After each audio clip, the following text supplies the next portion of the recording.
World war one और world war to, इतिहास की इन दो भयंकर लड़ाइयों ने दुनिया को इतना भारी नुकसान पहुंचाया जिसकी भरपाई दुनिया आज भी कर रही है।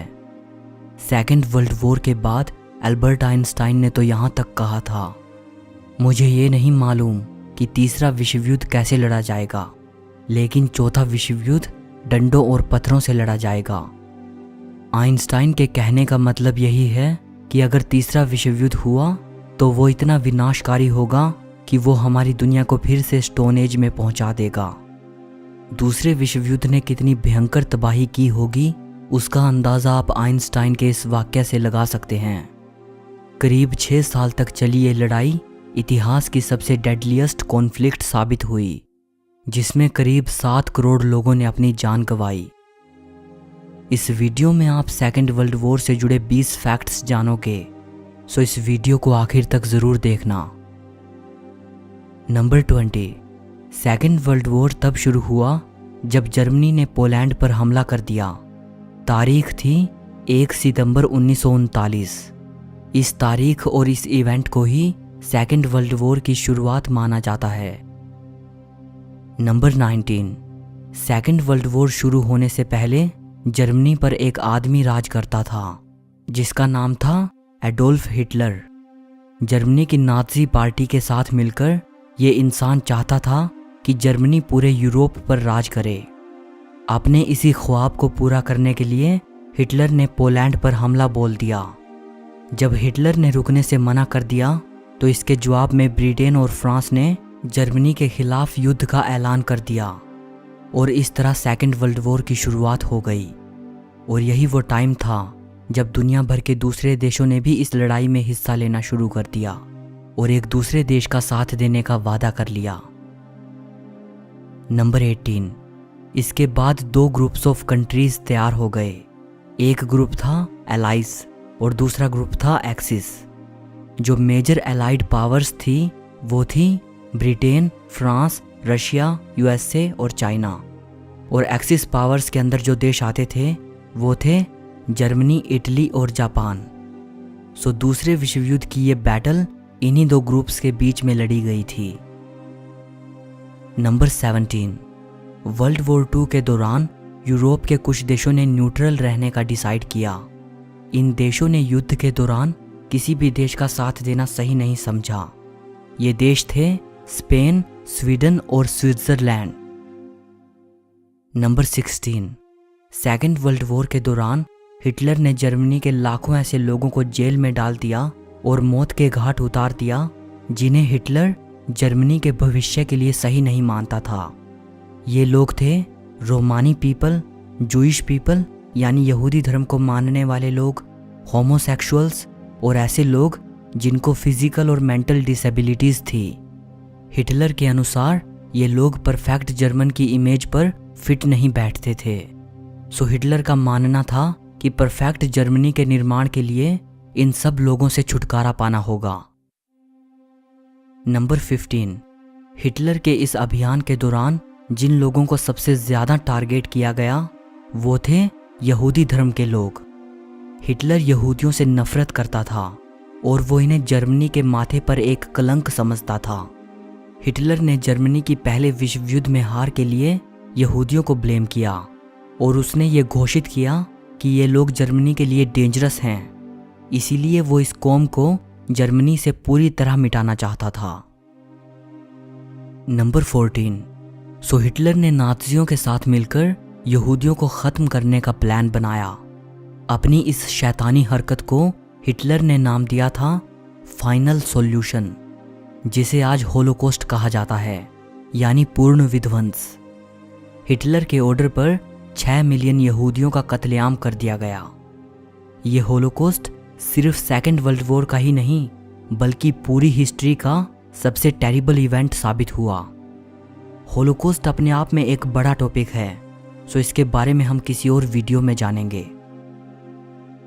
नंबर 13, 1920s में एडोल्फ हिटलर ने स्वास्तिक को जब नाज़ी जर्मनी के सिंबल के रूप में अडॉप्ट किया तब ये निशान बुराई का प्रतीक बन चुका था। 1945 आते आते स्वास्तिक को वर्ल्ड वॉर 2 से जोड़ा जाने लगा। फाशिज्म, होलोकॉस्ट और ब्रूटैलिटी से जोड़ा जाने लगा। वेस्टर्न वर्ल्ड में आज भी स्वास्तिक को नफरत और बुराई का प्रतीक माना जाता है।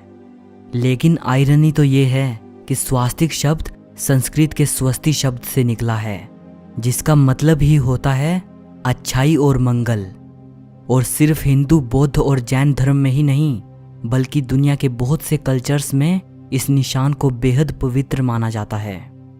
ये निशान इतिहास से भी पुराना है। ग्रीस, इजिप्ट, चाइना, रोम और इंडिया के रुइंस में ये निशान पाया गया है। इतिहास बताता है कि प्राचीन लोग इस सिंबल का इस्तेमाल उन्नति, कल्याण और अच्छाई के लिए किया करते थे।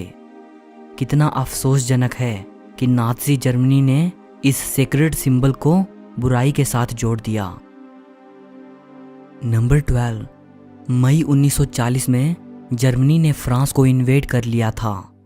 4 साल बाद 1944 में जब एलाइड सोल्जर्स पेरिस में जर्मन फोर्सेस को खदेड़ने के लिए आगे बढ़ रहे थे और जब ये लगभग तय हो गया कि पेरिस जर्मन्स के हाथ से जाने वाला है, तब हिटलर ने मिलिट्री जनरल डीट्रिच वॉन कोल्टिट्ज को ये ऑर्डर दिया था कि पेरिस में जितनी भी इम्पोर्टेंट लैंडमार्क्स हैं, जैसे कि आईफल टावर, इन सभी के आसपास बॉम्ब लगा दिए जाएं।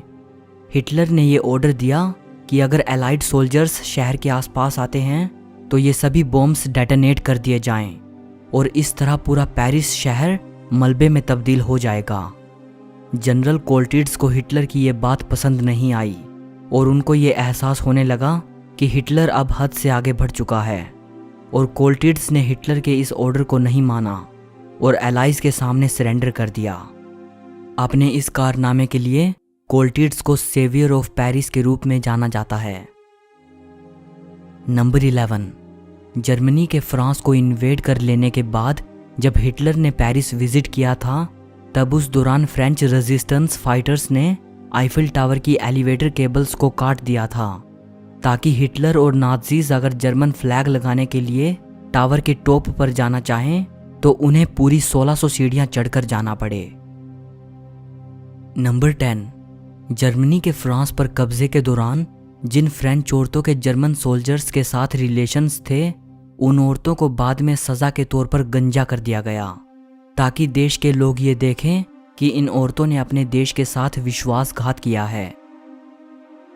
नंबर 9, वर्ल्ड वॉर 2 के दौरान जब जर्मनी के द्वारा ब्रिटेन के शहरों पर बॉम्ब गिराए जा रहे थे, तब हिटलर ने यह ऑर्डर दिया कि ब्रिटेन के ब्लैकपूल रिजोर्ट टाउन पर कोई भी बमबारी ना की जाए।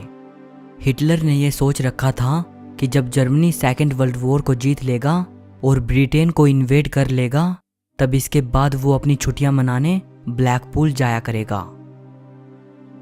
नंबर 8, हिटलर का भतीजा William Patrick Hitler second world war में अपने अंकल एडोल्फ हिटलर के खिलाफ लड़ा था। विलियम हिटलर एडोल्फ हिटलर के भाई एलोइस हिटलर का बेटा था।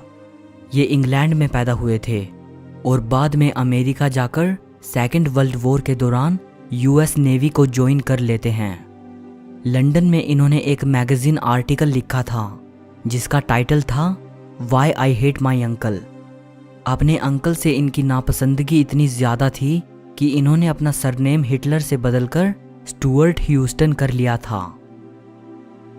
नंबर 7, अमेरिका के future president George H.W. Bush second world war के दौरान एक हैवानियत भरी दुर्घटना से बाल बाल बच पाए थे। लड़ाई के दौरान जापान के ऊपर बमबारी करते हुए जॉर्ज बुश का एयरक्राफ्ट जापानीज द्वारा गिरा दिया जाता है। इस हवाई दुर्घटना में तो बुश और उनके 8 और साथी अपनी जान बचाने में कामयाब रहते हैं, लेकिन उन 8 सैनिकों को जापानीज सोल्जर्स द्वारा पकड़ लिया जाता है और जॉर्ज बुश को एलाइड सोल्जर्स द्वारा रेस्क्यू कर लिया जाता है। जॉर्ज बुश के पकड़े गए साथियों को जापानीज सोल्जर्स टॉर्चर करते हैं, उनको बुरी यातनाएं देते हैं, उनको मार दिया जाता है और फिर जापानीज सोल्जर्स उनका मांस खाते हैं। जापानीज सोल्जर्स द्वारा की गई ये करतूत वर्ल्ड वॉर 2 के सबसे घिनौने क्राइम्स में से एक थी। नंबर 6, जैसे ही अलाइड फोर्सेस नाज़ी जर्मनी को खदेड़ने के लिए बर्लिन में आगे बढ़ रही थी, हिटलर ने 30 अप्रैल 1945 को एक अंडरग्राउंड बंकर में सुसाइड कर ली। इसके ठीक एक हफ्ते बाद 7 मई 1945 को जर्मनी ने सरेंडर कर दिया और इसके साथ ही यूरोप में सेकेंड वर्ल्ड वॉर ख़त्म हो गया। जब सेकेंड वर्ल्ड वॉर ख़त्म होने की खबरें अनाउंस की गई तब ब्रिटेन में हर जगह स्ट्रीट पार्टीज हो रही थी। नंबर 5, जर्मनी के सरेंडर करने के बाद 6 साल तक चलने वाला ये महायुद्ध यूरोप में तो ख़त्म हो गया। हालांकि ये युद्ध दूसरे कुछ देशों में अभी भी जारी था, जैसे अमेरिका और जापान। 6 और 9 अगस्त को अमेरिका ने जापान के हिरोशिमा और नागासाकी पर एटॉमिक बम गिरा दिया। इन 2 परमाणु हमलों ने जापान पर ऐसी तबाही मचाई जो इतिहास ने पहले कभी नहीं देखी थी। और 8 अगस्त को सोवियत यूनियन ने जापान के खिलाफ वॉर डिक्लेयर कर दिया। जापान के पास अब और कोई ऑप्शन नहीं बचा था। 6 दिन बाद 15 अगस्त 1945 को जापान ने अमेरिका के सामने सरेंडर कर दिया और यही वो वक्त था जब वर्ल्ड वॉर 2 ऑफिशियली सभी देशों के लिए ख़त्म हो गया। नंबर 4, वर्ल्ड वॉर 2 के परिणाम ये निकले कि यूरोप का तो डाउनफॉल हो गया as a centre of world power और अमेरिका और रशिया सुपर पावर्स के रूप में उभर कर सामने आई। और इसी का नतीजा ये हुआ कि अमेरिका और रशिया के बीच कोल्ड वॉर की कंडीशंस पैदा हो गई। नंबर 3, हिस्टोरिकल रिकॉर्ड्स ये बताते हैं कि अगर जापान दूसरे एटॉमिक बॉम्ब के बाद भी सरेंडर नहीं करता और अमेरिका अगर तीसरा परमाणु हमला करना ज़रूरी समझता तो हिरोशिमा और नागासाकी के बाद जापान के जिस शहर को टारगेट किया जाना था वो होता जापान की कैपिटल टोक्यो। नंबर 2, जापान के एक शख्स सुतोमू यामागुची ने दोनों एटॉमिक बॉम्ब से सरवाइव किया था। सुतोमू यामागुची एक इंजीनियर थे और नागासाकी के रहने वाले थे। 6 अगस्त 1945 को जब हिरोशिमा पर एटॉमिक बॉम्ब गिराया गया उस वक्त यामागुची हिरोशिमा में ही काम कर रहे थे। इस परमाणु हमले में यामागुची को काफ़ी चोटें आईं लेकिन उनकी जान बच गई। हमले के अगले दिन 7 अगस्त को यामागुची नागासाकी में अपने घर के लिए रवाना हुए और इसके 2 दिन बाद अमेरिका ने नागासाकी पर एटॉमिक बॉम्ब गिरा दिया। यामागुची ने इस हमले में भी सरवाइव किया। ये अकेले ऐसे इंसान थे जो दोनों परमाणु हमलों में अपनी जान बचा पाए। यामागुची की मृत्यु 2010 में हुई, तब वो 93 साल के थे। नंबर 1, जर्मनी और जापान के सरेंडर करने के बाद वर्ल्ड वॉर 2 का अंत हो गया। इतिहास बताता है कि इस युद्ध में एलाइड पावर्स की जीत हुई और एक्सिस पावर्स की हार हुई। लेकिन अब ये आंकड़े देखिए, माना जाता है कि इस महायुद्ध में करीब 50 से 70 मिलियन के बीच लोग मारे गए थे, जिनमें आधे से ज़्यादा सिविलियंस थे। एलाइड पावर्स के 1 करोड़ 70 लाख सैनिक मारे गए और एक्सिस पावर्स के करीब 80 लाख सैनिक मारे गए। रशिया ने अकेले अपने 21 मिलियन नागरिकों को खोया। इन आंकड़ों को देखते हुए किसी की हार और जीत का फैसला करना कितना सही है। युद्ध हमेशा विनाश का मार्ग लेकर आते हैं। इसमें किसी की जीत नहीं होती बल्कि हार और हार होती है, इंसानियत की, अहिंसा की और शांति की। सो इस वीडियो के लिए बस इतना ही।